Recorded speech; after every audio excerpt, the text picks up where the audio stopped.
vamos a dar comienzo a la entrevista por competencias. Como primera pregunta quisiera preguntarte si tomaste algún curso o taller relacionado con el ámbito en el que estuviste haciendo tus prácticas. No, Mm, literal es mi internado número 2, que estoy en el ámbito clínico. Listo, ok, gracias. Bien, anteriormente hiciste prácticas relacionadas con la rama que escogiste, para la que estás ahora en tu internado 2. No, lo que escogí fue educativa, pero trabajé con niños especiales. Listo. ¿Y has participado en algún proyecto o voluntariado relacionado con tu carrera? No. Ya, vamos a pasar con el ámbito de empatía. Ya, ¿me podrías describir una situación en la que demostraste empatía hacia un paciente que estaba pasando por una situación difícil? ¿Cómo abordaste la situación y los resultados que obtuviste? A ver, primeramente, los pacientes vienen, por así decirlo, tristes y con tensión muscular, pues tensos, ¿no? En mi primera consulta lo que yo practiqué fue la terapia cognitiva conductual para que el paciente pueda sentirse más relajado. Practiqué la respiración profunda, le enseñé al paciente para que pueda realizar una respiración profunda adecuada y pues con eso en la primera sesión yo obtuve un buen resultado. Ya. Ahora, cuéntame sobre un momento en el que tuviste que adaptarte a las necesidades emocionales de un paciente. ¿Qué hiciste y cómo impactó en la relación terapéutica? Literal, a veces cuando un paciente tiene un problema fuerte, viene triste, con la mirada decaída, se pone a llorar en el consultorio, sí. ¿Y cómo manejamos con eso? Yo lo manejo primeramente con como te mencioné, con la terapia cognitiva conductual. Yo utilizo la reconstrucción cognitiva, la respiración profunda, la visualización guiada, y de esa manera sí se obtiene buenos resultados. Trata de calmar al paciente y pues con eso sí me ayudó bastante en lo personal a mí. Ya. Ahora, compártenos una experiencia en la que tuviste que ponerte en los zapatos de un paciente para comprender mejor su perspectiva y cómo te ayudó a brindar un mejor apoyo. Dentro de la experiencia que tuve con mi paciente es que primero vino con problemas de pareja, cero comunicación con su pareja. Eh, Mediante el proceso que se fue trabajando la comunicación afectiva, la comunicación asertiva, como también algunas terapias, terapia cognitiva conductual, como también se trabaja autoestima, pues ahora el paciente pues se siente bien, ya va a su terapia individual 3 y va muy bien, o sea, tiene un buen proceso. Pues para mí esto es una alegría, porque que un paciente que al inicio le vi súper mal, que vino a consulta súper mal, que vayamos avanzando, progresando, pues va muy bien. Para mí me pone feliz, ¿no? Describe una situación en la que tuviste que demostrar compasión y entendimiento hacia un paciente que estaba pasando por una crisis emocional. ¿Cómo manejaste la situación y qué resultados obtuviste? A ver, ante todo, lo que yo tengo que mostrar ante un paciente es la energía, de cómo lo puede expresar o de qué manera yo la puedo expresar cuando le tengo que mencionar, por ejemplo, cuando tengo una sesión. En este caso, digamos, el día de ayer tuve mi paciente que trabaja autoestima, como de qué manera podemos superarnos personalmente. Se le explico 5 pasos al paciente. Es la manera como lo puedas explicar, cómo la puedes expresar, de qué manera, si sonríes o no sonríes, se puede ver. Y es más empatía, ¿no? Y ¿de qué forma lo puedes decir? Ahora vamos a continuar con la siguiente área que sería la comunicación efectiva. La primera pregunta es, ¿me podrías contar un poco sobre una vez en la que tuviste que explicar un concepto psicológico complejo a un paciente de manera clara y sencilla? ¿Cómo lo hiciste y qué retroalimentación recibiste? Primero fue en la segunda consulta con mi paciente hablé sobre la psicoeducación. Primero, al paciente se le hace un tamizaje, ¿no? De ansiedad y depresión. Para esto, el paciente me salió con depresión, lo cual se le explica un poquito acerca de los conceptos de la depresión. En este caso serían los síntomas, ¿no? La tristeza, la preocupación excesiva, la falta de energía, el miedo, todo eso. Y se le explica acerca de las consecuencias de esto para al paciente y de qué manera recibo la retroalimentación. Pues hago que el paciente se quede de que, digamos, esto si inicia con un estrés, se le va a avanzar a una ansiedad. Y si va con una ansiedad, va a terminar con la depresión. Y la depresión, pues existe moderado como leve, grave, moderado, ¿no? Se le explica ¿Y me podrías describir una situación en la que tuviste que escuchar activamente a un paciente para entender mejor sus necesidades? ¿Qué estrategia de escucha utilizaste y cómo impactó esto en la sesión? La estrategia que utiliza es la escucha activa. En sí, cuando estamos en un consultorio, lo que tenemos que hacer es escuchar lo que nos dice el paciente, ¿no? Y escuchar, tomar muy a detalle las cosas que nos menciona. En este caso, pues practico la escucha activa y dejo que el paciente se desahogue en sí sus problemas, porque pues como vemos, pues tienen diferentes tipos de problemas. ¿Me podrías compartir una experiencia en la que tuviste que adaptar tu estilo de comunicación para conectar mejor con un paciente? ¿Cómo lo hiciste y qué resultados obtuviste?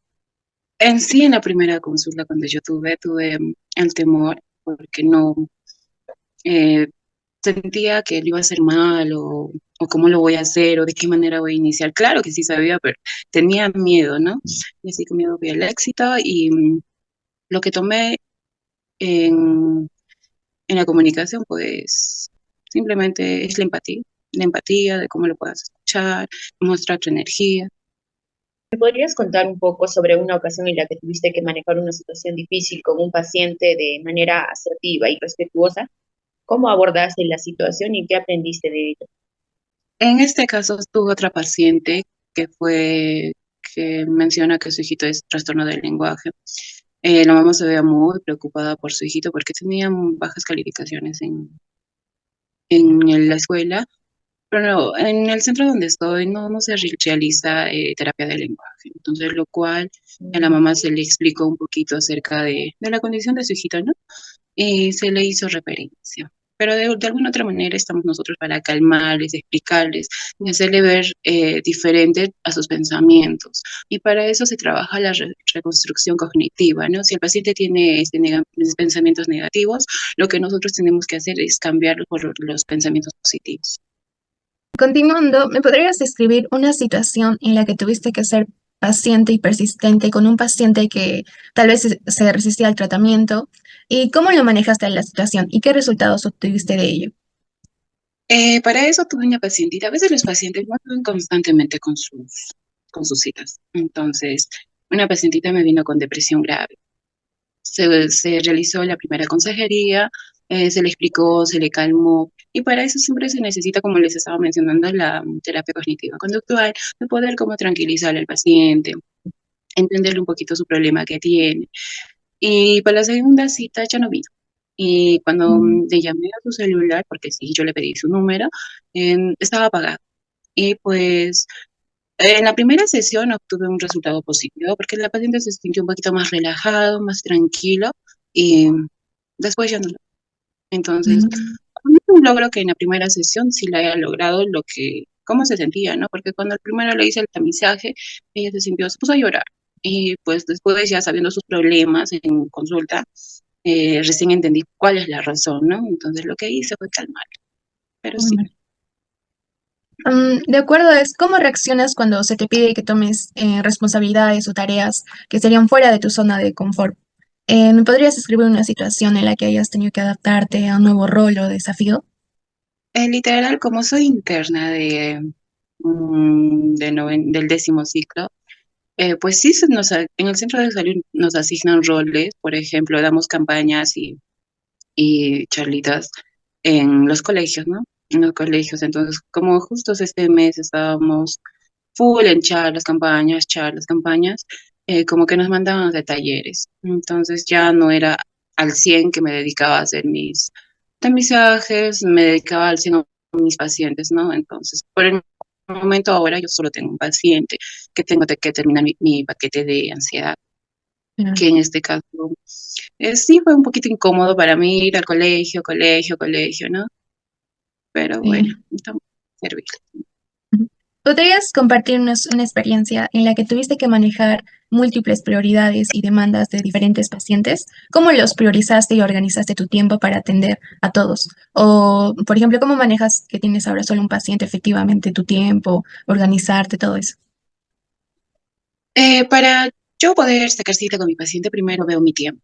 Tengo que estar disponible, tengo que ver, y más lo hago en tardes, ¿no? A veces los pacientes vienen más en tardes, porque en las mañanas atienden a sus hijitos, entre otras cosas, no puede. Entonces, lo que más es, pido la disponibilidad del paciente y de acuerdo a mi a mi tiempo, o en el caso que no tenga actividades, pues le cito cuando esté disponible. Y pues si es un paciente recurrente, lo que tengo que hacer es preparar lo que tengo que trabajar, ¿no? Pero es Ya, más tema de organización. entonces, muy bien. ¿Y cómo te mantienes tú flexible y abierta a nuevas formas de hacer las cosas? ¿Podrías contarnos una experiencia en la que hayas tenido que aprender algo nuevo para cambiar tu forma de trabajar? Más de dedicación, compromiso y más es las ganas que te gusta hacer, ¿no? Por ejemplo, quiera o no quiera, yo tengo que ir a hacer los talleres. ¿Por qué? Porque es una responsabilidad que a mí se me asigna. Entonces es más compromiso con uno mismo, con las cosas que te gusta hacer. Vamos a continuar, ahora vamos a ir al área de pensamiento crítico y resolución de problemas. Como primera pregunta, ¿me podrías contar sobre una vez en la que tuviste que analizar información compleja para realizar un diagnóstico y tratar a un paciente? ¿Cómo abordaste el proceso de resolución de problemas y qué resultados obtuviste? A ver, el pacientito que yo le mandé a referencia, la Ujú. mamá ha debido trastorno de lenguaje, ¿ya? Entonces, en la primera sesión, con toda la información que la mamá me brindó a mí y el comportamiento de su pequeño, porque asistió con su pequeñito, a mí pues, lo que le había catalogado la mami no era. Lo que el niño tenía era trastorno de déficit de atención y concentración con hiperactividad, ¿no? Entonces, a la mamá se le explicó que no es trastorno del lenguaje, porque el niñito sabía hablar. Entonces, se le explica, ¿no? Como una psicoeducación, se le explica acerca de para que la mamá no se preocupe, porque a veces se preocupan y dicen que no, mi hijo tiene eso, pero no, es eso, es eso. Lo que tenemos que hacer primero es calmarla, explicarla, ¿no? Acerca de eso y que decirle también que no es algo grave, porque no era grave, lo que se tenía que hacer era tratar, pero en este caso ya con especialistas, ¿no? Por eso es que te le hice la referencia a algo bien hecho. Describe una situación en la que tuviste que tomar una decisión difícil sobre el tratamiento de un paciente. ¿Cómo evaluaste las diferentes opciones y llegaste a la mejor solución? Literal no tuve dificultades, no tengo dificultades, solo tuve con el pacientito que te mostré. Entonces la solución, la mejor solución que yo vi es pues que lo trate un especialista y pues para eso se consulta también con la psicóloga, ¿no? Que está a cargo, incluso nosotros tenemos asesorías. Entonces con nuestra asesora también se menciona nuestros casos, ¿no? Entonces cuando yo le mencioné me dijo que sí es para una referencia porque nosotros no somos especialistas en terapia del lenguaje, que no lo podíamos tratar si es que necesitaba eso. Y ahora sí es, como yo lo he catalogado a trastorno de atención, de déficit de atención y concentración, entonces lo que yo hice es igual que lo trate un especialista, en este caso, que es en niños, ¿no? Entonces esa es la mejor solución que yo busqué para la mamita. Entonces, pero también yo seguí mi seguimiento, no lo dejé al aire a la mamita, no. Lo que yo es que la mamita ya está recibiendo su tratamiento para su hijito, entonces eso me pone feliz. Comparte una experiencia en la que tuviste que encontrar una solución creativa a un desafío que enfrentaba un paciente. ¿Cómo generaste ideas innovadoras y qué impacto tuvo? A ver, en este caso, ideas creativas, no las utilizo tanto las ideas creativas, más es, en mi caso, lo que yo realizo es preparar mis sesiones. Entonces, de acuerdo a cómo yo las preparo, en cada psicoterapia individual o cita, las describo, ¿no? Vamos a trabajar de esto. Por ejemplo, de autoestima, ya. Tengo que explicarle un poquito de la autoestima, de los beneficios, todo. Y de ahí se le deja una tareita para que el paciente pueda realizar. Entonces, más es preparación. Cuéntame sobre una vez en la que tuviste que anticipar y prevenir posibles problemas en el tratamiento de un paciente. ¿Cómo lo hiciste y qué resultados obtuviste? No se me presentan problemas en sí. Lo que yo hago es trabajar con citas. Y en ella, ahora, como les he mencionado, yo tengo un solo paciente ahora.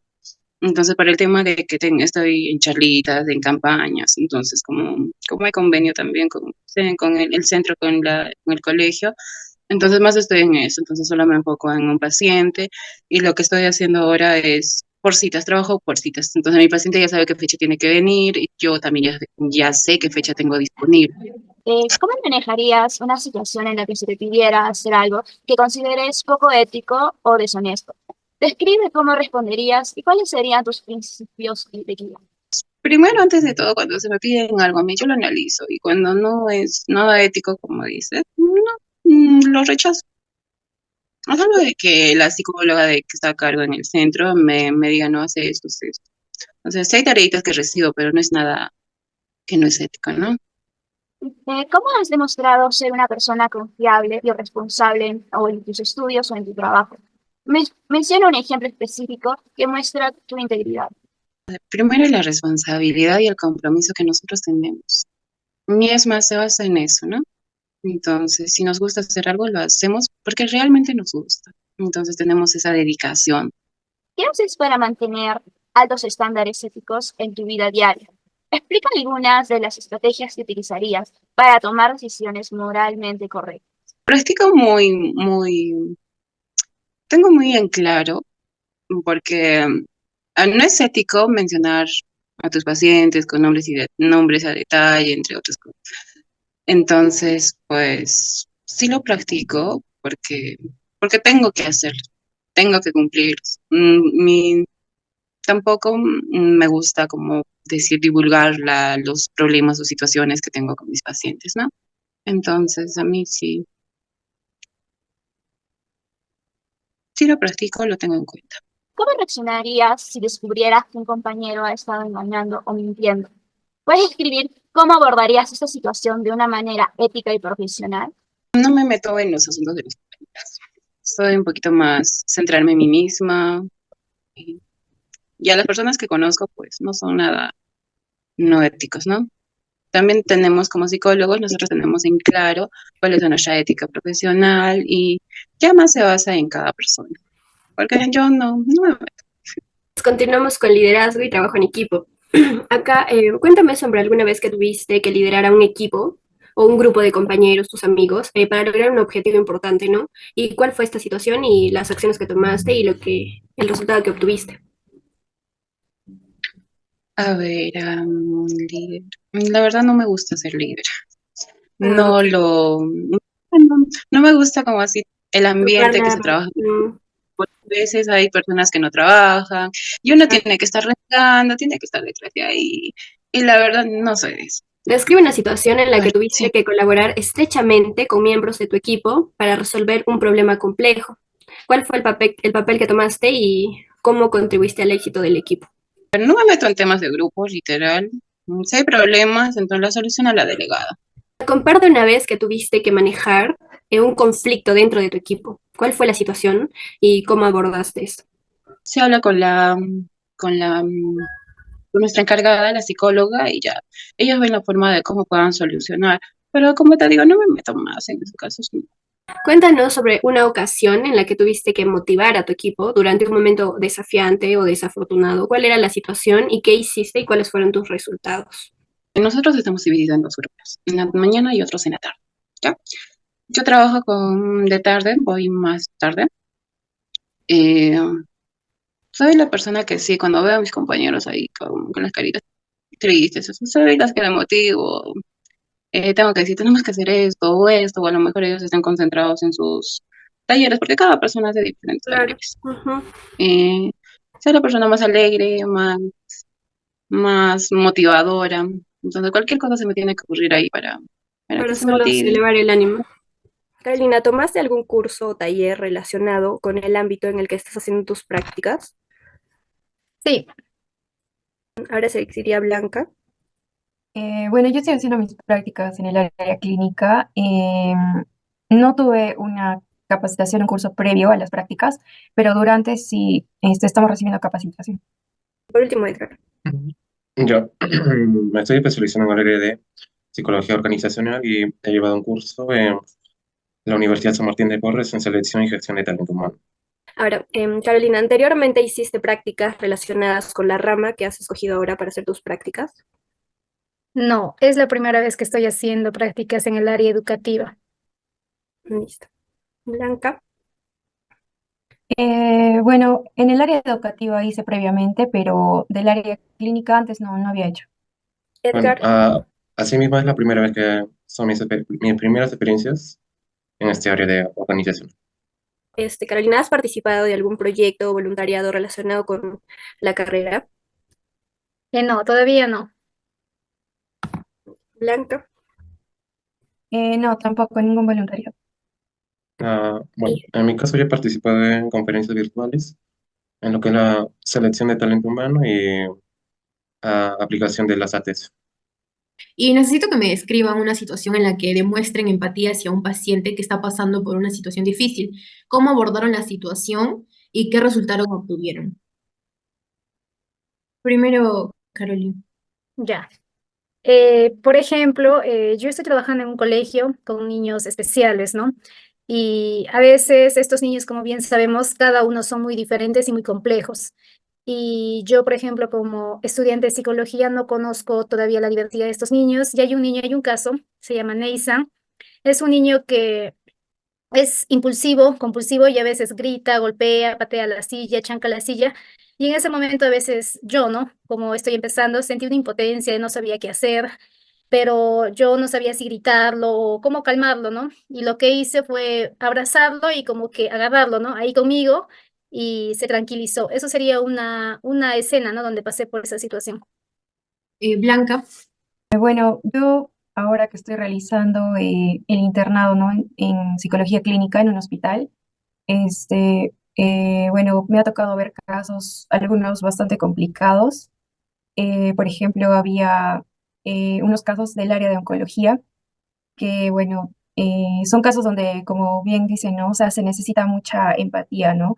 Porque si bien quizá nunca hemos pasado por un caso así, ni un familiar tampoco nuestro, ponernos en el lugar de esa persona y darnos cuenta de que la situación de repente es bastante delicada y razón por la cual tenemos que tener mucho tacto, ¿no? Al hablar con ellos, indagar en su historia clínica para, por ejemplo, saber cómo darles, ¿no? La consejería, hacerles la evaluación, porque muchos de ellos a veces, no tienen un diagnóstico claro, a pesar de que en su historia sí hay un diagnóstico, todavía ellos no están enterados.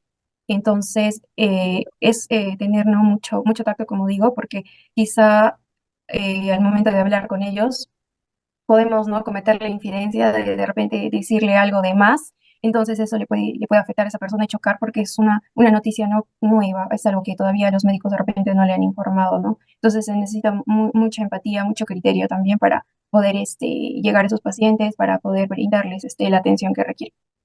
Ahora, Edgar. Bueno, en mi caso, trabajo en una consultoría y de lunes a viernes agendamos lo que son las entrevistas presenciales, en la cual esta consultoría se basa en lo que es, mm, ¿cómo se podría decir?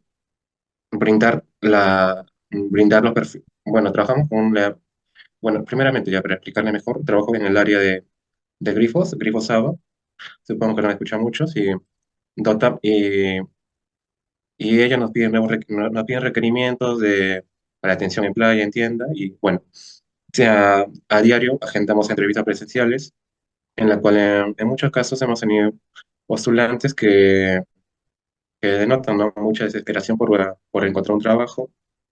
Bueno, y en esa parte me toca muchas veces explicarle adecuadamente, porque algunos no entienden algunos conceptos. Asimismo, también he tenido compañeros del área que cuando están en plena entrevista se traban y bueno, en esos casos yo tengo que ayudarles, ya que no puedo dejarles que se equivoquen en alguna parte. Eso básicamente sería. Cuéntenme sobre un momento en el que tuvieron que adaptarse a las necesidades emocionales de un paciente y qué hicieron y cómo impactó en la relación entre paciente y terapeuta. Primero, Carolina. Ya, como les había comentado, los niños con los que yo trabajo son muy diferentes, muy complejos y hay, por ejemplo, tengo lo que es Antonella. Es una niña que se pega en la cara, se pellizca, se golpea la mano y hay momentos donde entra en crisis, incluso ella está medicada. Y en esa situación, lo que yo he aprendido, claro, en un inicio no, poco a poco he ido aprendiendo y he aprendido a mantener la calma para transmitir esa calma y ella pueda tranquilizarse, porque cuando un niño autista entra en crisis, es un poco complejo de cómo nosotros ayudarles, ¿no? A controlar esas crisis. Y la mejor forma que encontré fue demostrándole, ¿no? Y transmitiendo la calma y la seguridad. Blanca.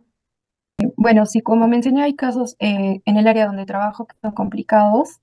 Ha habido, por ejemplo, aparte de los pacientes de oncología, pacientes que tenían diagnóstico de VIH que, bueno, como todavía no se les da la noticia, bueno, lo que tenemos que hacer pues es nosotros hacer ese, ¿no? ese trabajo. Entonces, bueno, se le tiene que, ¿cómo nos ajustamos a sus necesidades? Pues primeramente lo que ellos tienen que saber es eh, acerca de su enfermedad, ¿no? Les damos bueno, lo que sería la psicoeducación, ¿no? O sea, explicarles en qué consiste su enfermedad, los cuidados que debe tener a partir de eso, cómo le puede afectar también, a nivel psicológico a su familia y demás. Entonces, sí hay por nuestra parte eso, dependiendo de cada caso, eh, hay ciertas necesidades que ellos tienen particulares, ¿no? Entonces, nosotros intentamos cubrirlo de esa forma, primero, obviamente, realizando la evaluación y, bueno, también siempre revisamos su historia clínica, ¿no? Para saber de repente si ha tenido,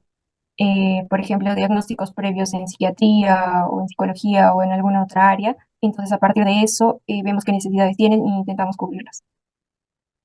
Ya, Edgar. Todavía no me ha pasado. Y ahora necesito que me compartan una experiencia en la que tuviste que ponerte en los zapatos de un paciente para comprender mejor su perspectiva. ¿Cómo te ayudó esto a brindar un mejor apoyo? Empezamos con Carolina. Por ejemplo, yo ahorita estoy haciendo de docente de esos niños y en las cuales hay una niña que se llama Daphne. Ella tiene 6 años, pero tiene un retraso leve, es como una niña de 3 años y su capacidad de atención y de entendimiento es más deficiente que los demás, en la cual a veces no sé, ¿no? Cómo abarcarlo, cómo trabajar, o sea, ya usé todas las metodologías para que ella pueda aprender. Y en una de esas, yo, por ejemplo, me puse en el lugar de ella. ¿En qué sentido? En algún momento, yo como persona, también he tenido ciertas dificultades cuando estaba en la primaria, ¿no? Pero en ese entonces había pues profesoras que no nos entendían, ¿no? Solamente nos enojaban o nos gritaban. Pero ya con esa experiencia que yo tuve, busqué, ¿no? Maneras de cómo poder enseñarle mejor a esa niña para que me pueda entender y pueda aprender mejor. Y de las cuales yo encontré las formas, por ejemplo, para que aprendan a sumar las tapitas de gaseosa, con eso, ¿no? Porque ella como que tiene dificultad de los números. Ahora, Blanca.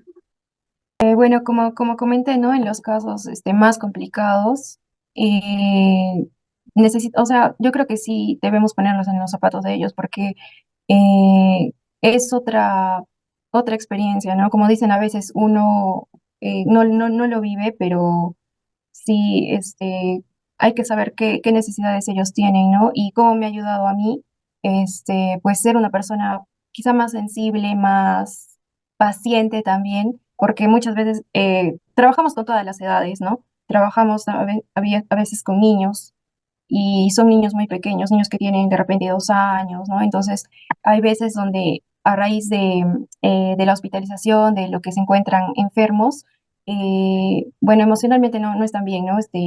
Lloran mucho, lloran con frecuencia, entonces ahí se tiene que tener como que mucha paciencia y también ponernos en los zapatos no solo de a veces de los pacientes, sino también de sus familiares, porque no solamente están afectados psicológicamente ellos, sino, bueno, también afectan, ¿no? A sus parientes quienes están ahí visitándolos y los acompañan en todo el proceso de hospitalización.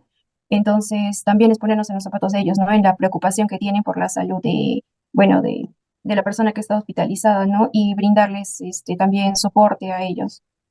Edgar. Bueno, a ver, hasta ahora me ha pasado una situación en la cual ya en la mañana, creo que era un martes, y a eso a las 11 de la mañana vino un postulante y en el cual siempre antes de que venga el postulante se le informa que tiene que traer su CV y su TN impreso. Y bueno, al momento de abrirle la puerta, el joven no había traído nada de eso y asimismo tampoco estaba con la vestimenta con la que usualmente cuando una persona pide un trabajo debería estar acorde, ¿no? Vestido. En ese caso le dije que al menos me traiga su CV y hasta que me escuchó mi encargada, que es la abogada, y me dijo, Edgar, no tienes que fijarte en esos aspectos, ya que si no traes su CV, tienes que darle una solución. En este caso le dijimos, envíame su CV por WhatsApp y le imprimimos. Bueno, es la única situación en la cual haya sentido, me haya sentido un poco incapaz. Y así mismo me he sentido más empático y a comprender, ¿no? los diferentes casos de los postulantes. Descríbeme una situación en la que tuvieron que demostrar compasión y entendimiento hacia un paciente que estaba pasando por una crisis emocional. ¿Cómo lo manejaron y qué resultados obtuvieron? Carolina. Ya. Otro de los niños con los que yo trabajo es Juan. Juan, por ejemplo, también tiene 6 años, es uno de los niños que cuando no le prestas atención se empieza a golpear la cabeza o se tira al piso y es de pocas palabras. Normalmente a veces cuando les da su ataque se me acerca y quiere que le cargue. Y lo hago, ¿no? Lo hago para darle esa tranquilidad, calma y ya como que me abraza y de ahí como que se siente más tranquilo y vuelve a realizar sus actividades. Blanca. En mi caso, cuando hay esas crisis emocionales, se le brinda técnicas, ¿no? Para que pueda desahogarse y técnicas de relajación, de respiración. Edgar. Mm, Ya. Bueno, en mi caso no hay mucho, no pasa nada, casi nunca eso, pero al momento que hacemos la entrevista, hay una parte en la cual se le pide a todos los postulantes que dibujen a dos personas trabajando. Y bueno, muchos de los postulantes mm, dicen, ¿no?, que no son tan artísticos o no dominan o no saben dibujar perfectamente, pero se les explica, ¿no?, que aquí no se evalúa la forma en la que dibujan o la calidad del dibujo. Eso sería, ¿no? Vamos a empezar con la comunicación efectiva. ¿Me pueden contar un poco sobre una vez que tuvieron que explicar un concepto psicológico complejo a un paciente de manera clara y sencilla y cómo lo hicieron y qué retroalimentación han recibido? En el caso mío, casi no les hablo sobre el tema a los niños, ¿no? Porque ellos no entienden todavía, pero sí, no lo he hecho. Ya, ok. Blanca, No, no me ha pasado. ok. Edgar, Bueno, como les comenté, el del test de dos personas trabajando, pero bueno, básicamente ese es un proceso protocolar, así que no hay mucho que explicar a los postulantes. ok. Ahora, ¿me podrían describir una situación en la que tuvieron que escuchar activamente a un paciente para entender mejor sus necesidades y qué estrategias de escucha utilizaron y cómo impactó en la sesión? Ya. Por ejemplo, yo más que todo con los niños, a veces como que me hablan y quiere que les preste atención. Lo que yo hago para mejorar la comunicación con ellos es, me bajo, me pongo de cuclillas, me pongo a la altura de ellos, les escucho, se sienten escuchados y así es como realizo la comunicación con ellos. ¿No? Blanca, Bueno, en mi caso, dejo que el paciente se explaye lo que quiera, ¿no? O sea, no le interrumpo, le realizo varias preguntas también y, bueno, mantener el contacto visual y evitar, ¿no? Juzgar. Bueno, en mi caso, primeramente se le explican lo que son los requisitos, los beneficios del trabajo y posteriormente ellos me explican, ¿no?, cuáles son sus pretensiones, cuáles son sus necesidades. Y asimismo, siempre se mantiene un contacto visual, ya que en muchos casos, como lo comenté, ellos están desesperados por encontrar trabajo y cada postulante es un caso diferente. ok. Continuamos. A ver, ¿me podrían compartir una experiencia en la que tuvieron que adaptar su estilo de comunicación para conectar mejor con su paciente y cómo lo hicieron y qué resultados obtuvieron? Por ejemplo, ¿no? Yo es la primera vez que estaba trabajando con niños, los niños se expresan de diferentes maneras, gritando, llorando, de todas las formas, ¿no? Y yo tuve que adaptarme a eso a través de la escucha, ¿no? La escucha, ellos quieren sentirse escuchados y sobre todo aprendí, como le mencioné, poniéndome a la altura de ellos, atendiéndole cada necesidad que ellos me dicen y eso sería la experiencia. En mi Blanca, caso, adaptar, ¿no? El lenguaje a las distintas edades, si son adultos, de repente ser un poco más técnicos y, bueno, en caso de niños, pues un lenguaje, ¿no? Más simple también para ellos. Nosotros más trabajamos con lo que son mayores de edad, a partir de 18 hasta la edad de 50 años, así que en muchos casos son personas no profesionales, ya que esos puestos requieren para perfiles nada profesionales. Bueno, y en muchos casos se les explica cuáles son los beneficios como planilla, cuáles son los bonos que da la empresa y se les explica de una forma más práctica porque en muchos casos no logran entender. ¿podrían contar una ocasión en la que tuvieron que manejar una situación difícil con un paciente de manera asertiva y respetuosa y cómo abordaron esta situación y qué aprendieron de ello? Por ejemplo, ¿no? En los casos con los niños que llevo, a veces son berrinchudos, hacen drama, lloran. La experiencia a veces es lo que más me ha ayudado, ¿no? A cómo a tratar con ellos. Y lo que mayormente me ha funcionado a mí es escucharles, dejarles todo, que hablen y sacarles un rato al patio para que puedan caminar y despejar su mente. Más que todo en esos niños como que sí me ha funcionado en la gran mayoría. En mi caso, como es un hospital y hay muchos pacientes, a veces las consultas demoran, ¿no? Entonces, los pacientes se desesperan, algunos reniegan, van incluso tocan el consultorio. Entonces, siempre hay que explicarles, ¿no? Cómo es el proceso, cuánto demora y todo eso. Entonces, siempre mantener la calma. Creo que lo que me ha enseñado es tener un mejor control o regulación emocional.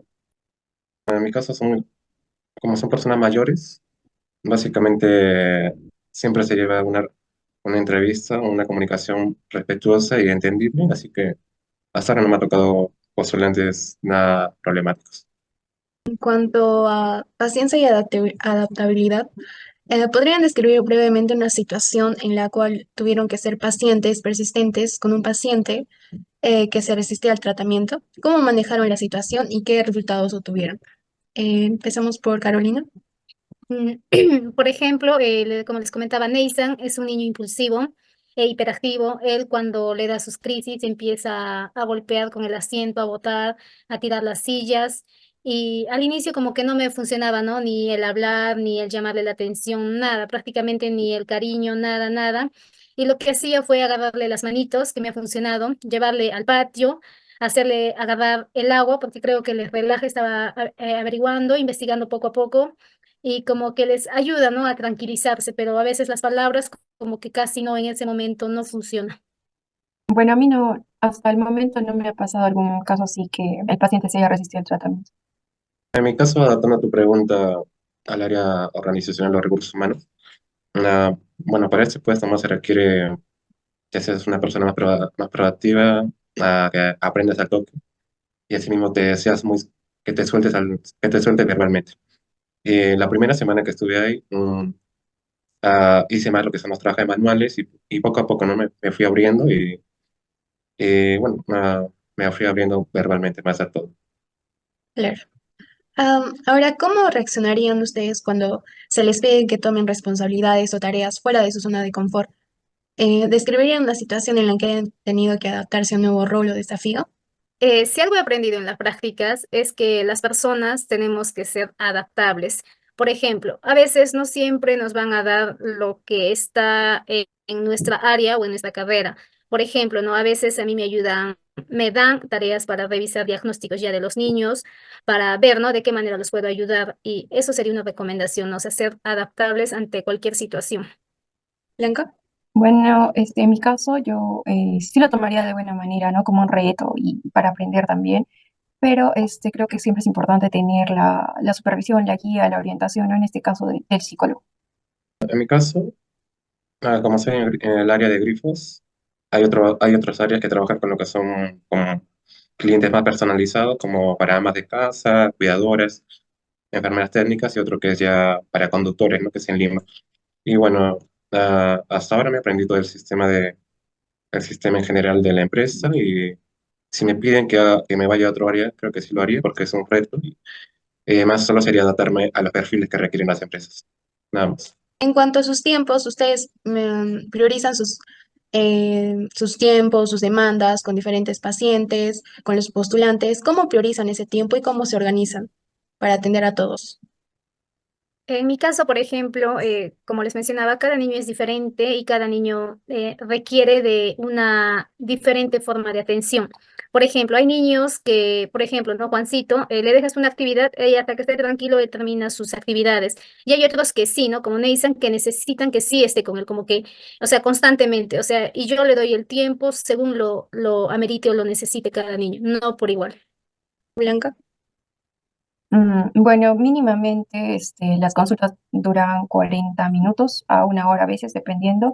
Sí se trata de completar ese tiempo, ¿no? Entonces a veces hay como que cortar de alguna forma la sesión, pero no de una manera brusca, ¿no? Pero sí se tiene que respetar la hora, ¿no? De cada paciente. Claro. Tu caso, Edgar. Bueno, en mi caso, A veces con un postulante se puede durar entre 20 a media hora.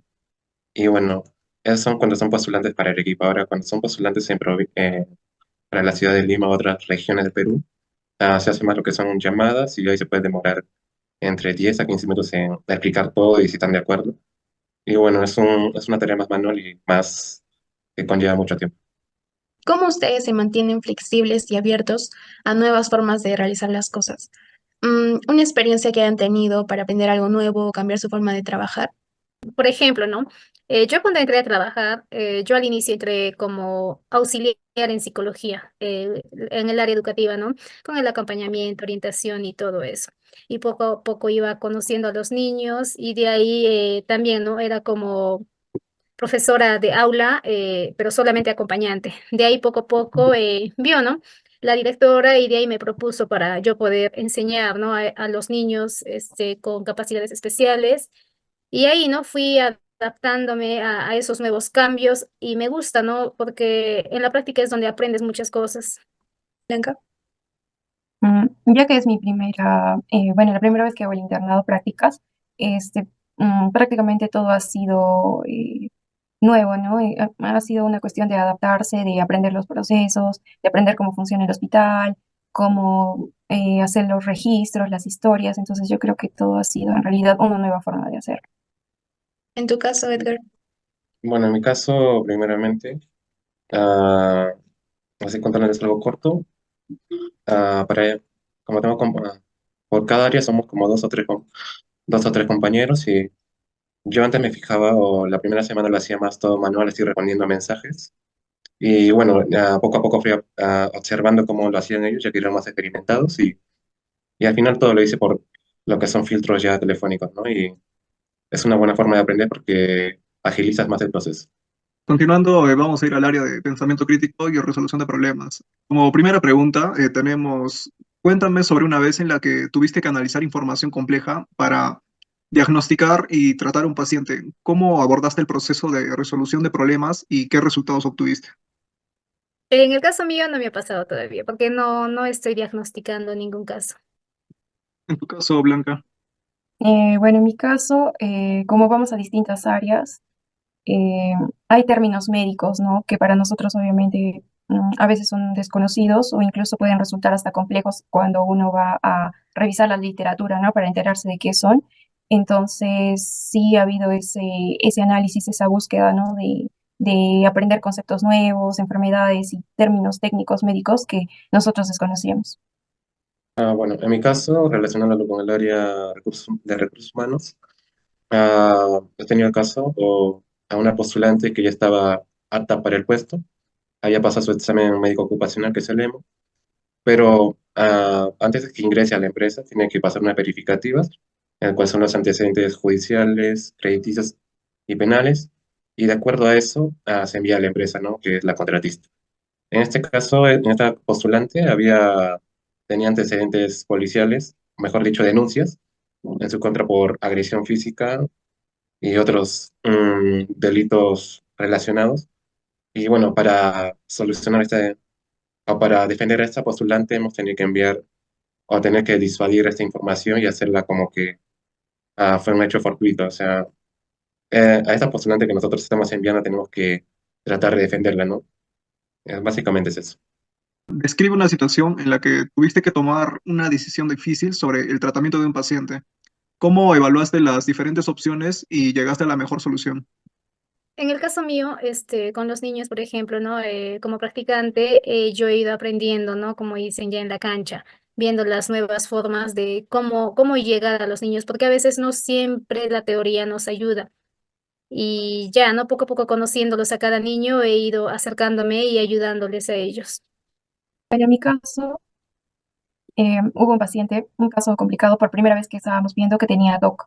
Y bueno, había muchas, bueno, no muchas, pero sí algunas opciones de tratamiento, pero no todas iban a funcionar en él, porque obviamente tenía estas ideas obsesivas que probablemente eran difíciles de cambiar. Entonces, por un lado se tenía de repente una terapia cognitivo-conductual, ¿no? Y por otro, bueno, otras opciones como terapia de, bueno, de aversión y entre otras. Entonces, sí fue una cuestión bueno, de consultarlo, ¿no? En este caso nosotros tenemos un supervisor, bueno, un tutor internado, entonces, bueno, con él es con quien, digamos, escogemos la mejor opción de tratamiento para el paciente. Bueno, en mi caso, con tu pregunta no he tenido ninguna experiencia. Comparte una experiencia en la que tuviste que encontrar una solución creativa a un desafío que enfrentaba un paciente. ¿Cómo generaste ideas innovadoras y qué impacto tuvo? Por ejemplo, ¿no? Lo que mencioné con Daphne, que me ayudó bastante, ¿no? Las tapitas para ayudarle a sumar. En mi caso todavía no me ha pasado eso. Igualmente, en mi caso todavía no pasó eso. Cuéntame sobre una vez en la que tuviste que anticipar y prevenir posibles problemas en el tratamiento de un paciente. ¿Cómo lo hiciste y qué resultados obtuviste?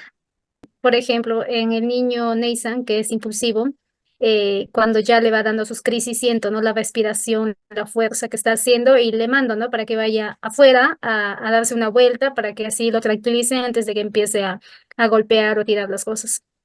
En mi caso, hay pacientes, ¿no? Que tienen algún trastorno de ansiedad, entonces también hay que tener cierto criterio, ¿no? Con lo que se les dice porque podría, pues, aumentarles la ansiedad, ¿no?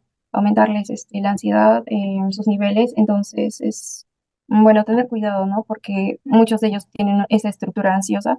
Entonces, en vez de, digamos, el tratamiento poder disminuir esos síntomas, puede empeorarlos, ¿no? Bueno, en mi caso tampoco, no he tenido ninguna experiencia con respecto a tu pregunta. ¿Cómo ustedes manejarían una situación en la que se les pide hacer algo que no sea ético o deshonesto? ¿Pueden describir cómo responderían y cuáles serían sus principios guías? Todavía no me ha pasado algo así. Blanca. No, a mí tampoco. En mi caso, como siempre, los postulantes que vienen presencialmente llenan una ficha de datos y esa se guarda en una base de datos en la cual, así mismo como buscamos postulantes, también buscamos practicantes en psicología. Y bueno, algunos desisten del proceso porque no sé qué no les interesa y en muchos casos nos preguntan, ¿no? Nosotros que estamos ahí tiempo, ¿qué es lo que hacen con nuestra información? Y si la doctora, si la encargada los va a llamar, los va a gritar o qué va a decir o qué puede hacer en su contra de ellos, ¿no? Pero no. De eso se preocupan, pero no. Solo es algo protocolar nomás de dejar tu información en la empresa. Nada más. Ok. Ahora, ¿cómo han demostrado ser personas confiables y responsables en el trabajo o en los estudios? ¿Pueden mencionar un ejemplo específico que muestre su integridad? Eh, por ejemplo, ¿no? A mí en esa parte sí me ha pasado. Soy bien comprometida con los niños desde el momento que inicié a trabajar, ¿no? No solamente lo hago por el sueldo, sino también por el aprendizaje y por el cariño que he ido teniéndolos a los niños. Blanca. Pues manteniéndome actualizada, llegando puntual también y bueno, ante todo la honestidad, ¿no? O sea, porque al tratar con personas así que tienen un diagnóstico, pues es muy importante que si no sabemos algo, bueno, en mi caso, siempre preguntar, ¿no? Al tutor, que bueno, es el psicólogo, ¿no? Entonces, como que no improvisar, sino si hay algo que no se sabe, entonces preguntar. Bueno, en mi caso, bueno, creo que más la empresa está orientada a los resultados, ya que constantemente la empresa que nos contrata ah, exige, ¿no? Exige hasta un cierto tiempo lo que son los perfiles que estamos buscando y bueno, tenemos que estar más orientados a estos resultados. Asimismo, siempre nos apoyamos mutuamente entre compañeros, siempre hay una base de datos de cada área y siempre eso también enviamos a las diferentes áreas para que busquen los perfiles que ellos desean también. ¿Qué haría o qué hacen para mantener altos estándares éticos en su vida diaria? ¿Pueden explicar algunas de las estrategias que utilizan para tomar decisiones moralmente correctas? Por ejemplo, yo en el caso trato, ¿no? De demostrar con el ejemplo, como mencionaba, la puntualidad, el respeto y sobre todo el cariño, ¿no? Hacia los niños, porque a través de ello demuestro todo lo aprendido, ¿no? Bueno, en mi caso yo considero los valores y principios, ¿no? Primero los personales, bueno, que estén alineados, ¿no? Todo lo que, las acciones que hacemos que estén alineados a nuestros propios valores y principios y bueno, también seguir el código de ética del psicólogo. De acuerdo a mi caso, en mi situación, bueno, siempre actúo con ética y principios. Y bueno, soy una persona que no le gusta meterse en problemas ajenos ni nada de eso.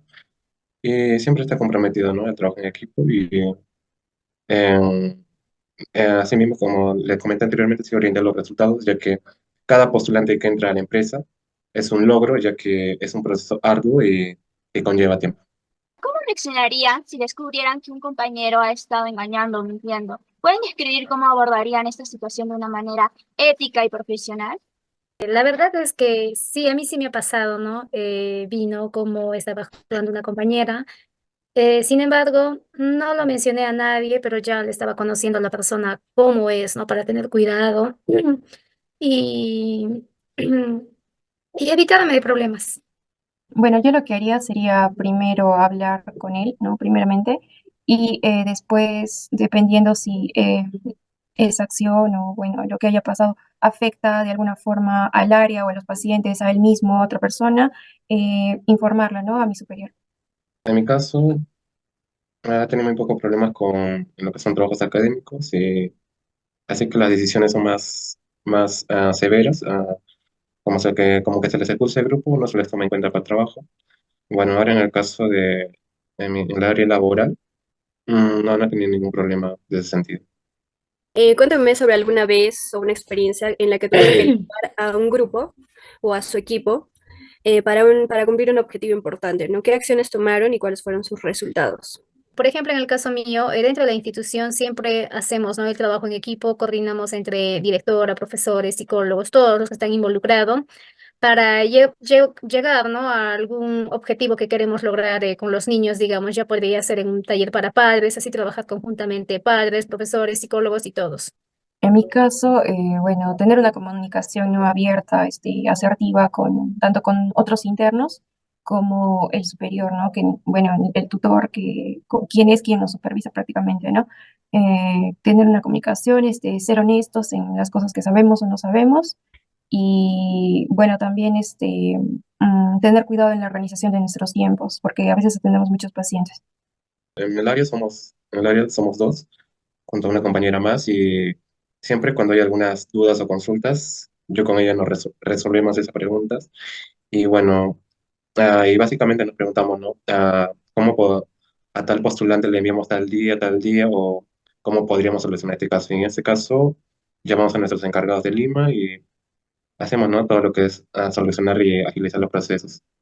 Descríbame una situación en la que tuvieron que colaborar estrechamente con todos los miembros de su equipo para resolver un problema complejo. ¿Cuál fue su papel, o sea, que tomaron en el conflicto y si contribuyó al éxito? Todavía no me ha pasado. En mi caso hubo un paciente que, bueno, la evaluación que le hicieron, uno de mis compañeros que también es interno, bueno, los resultados no fueron tan claros, ¿no? Entonces el área de psiquiatría pedía que se revalúe y no coincidía los resultados con el diagnóstico que le habían puesto antes y bueno, ese fue el problema, ¿no? Entonces, entre todos, tuvimos pues que dar una solución, ¿no? Si reevaluar, qué prueba aplicar, ¿no? Y bueno, entre todos hubo apoyo, porque no solamente el responsable, digamos, era el compañero que aplicó el test, sino entre todos como que le apoyábamos en aplicar las pruebas. ¿Y Edgar? Ya, la otra semana pasó el caso de que, mm, bueno, siempre manejamos una base de datos y esta está creada por la abogada de la empresa y se había borrado de todos los sistemas, de todos los Gmail que estaban registrados. En este caso, como siempre al finalizar nuestras prácticas, nos exigen que hagamos un informe de todos los que entran, ingresantes y los que no pasan el proceso. Y bueno, básicamente tuvimos que este, pedirle, ¿no? A la doctora que nos ayude a recuperar ese documento. Asimismo, otra experiencia es que como tenemos, estamos conjuntamente con el área de in-house, siempre nos llegan nuevos mensajes preguntando por los perfiles que ellos buscan y nosotros siempre estamos dispuestos a pasarles sus teléfonos, CVs, etcétera. Compártanme una vez que tuvieron que manejar un conflicto dentro del equipo y cuál fue la situación, cómo la abordaron y los resultados que obtuvieron. Todavía no me ha pasado. Blanca. No, todavía tampoco me ha pasado. Y Bueno, Edgar. en mi caso tampoco ha sucedido, ya que somos muy unidos. Cuéntenme sobre alguna ocasión en la que tuvieron que ustedes motivar a su equipo durante momentos desafiantes. ¿Qué hicieron y cuáles fueron sus resultados? Tampoco me pasa todavía. En mi caso, a veces llegan pacientes que, por ejemplo, al inicio, nosotros habían algunas pruebas que eran muy largas, que no habíamos revisado previamente, o sea, no teníamos como seguimiento de cómo aplicarlas, y siempre había como que ese todavía miedo, creo, de algunos, y de repente cometer errores al aplicar y todo eso. Entonces, ahí va, ¿no? Lo que mencionaban, la motivación, ¿no? El poder decirle de repente a otro compañero que le toca aplicar en ese momento que sí puede hacerlo, que le vamos a ayudar, que vamos a estudiar la prueba antes, ¿no? Y el apoyo en sí, entre todos. Las horas laborales pasan muy rápidas. Yo junto a mi compañero y mis demás compañeros de los demás áreas, nos cansamos rápidamente ya que son muchos postulantes y entre eso de coordinar, que es hablar, escribir, además se tiene que llenar ficha de datos, base de cuadro de evaluación, etcétera. Y eso conlleva mucho tiempo y a veces nos pasamos de las horas hasta las que trabajamos y bueno, al final de eso nos damos unas palabras de ánimo siempre entre todos porque sé que todos podemos lograrlo. Y también algo muy interesante de esta empresa es que, como también tengo compañeros de la UTP que están en el último ciclo, ah, también vienen y aprovechan y hacen sus dinámicas en las oficinas y siempre estamos dispuestos, ¿no?, a participar. Y esa es una forma de motivarnos entre todos y ser más compañeristas. Listo, chicos, muchas gracias por su participación.